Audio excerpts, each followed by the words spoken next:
sebagai tim literasi dari SD Negeri Ciberem dalam rangka mengikuti tantangan literasi tahun 2025 di bulan Februari ini. Saya akan mempresentasikan tentang cara menghitung luas meja yang ada di sekolah. Di sini, pertama kita harus mencari tahu berapa ukuran sisinya.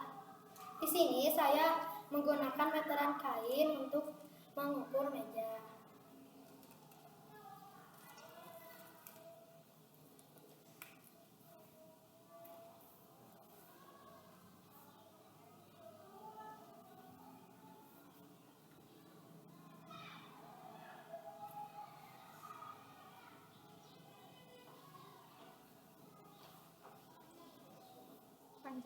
Panjangnya 60 cm.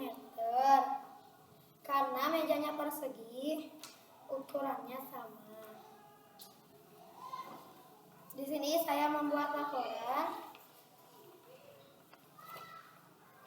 Rumusnya luas sisi kali sisi 60 cm kali 60 cm. Hasilnya 3.600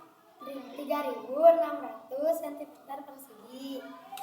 Sekian hasil presentasi saya. Mohon maaf apabila ada kesalahan. Salam literasi. Wassalamualaikum warahmatullahi wabarakatuh.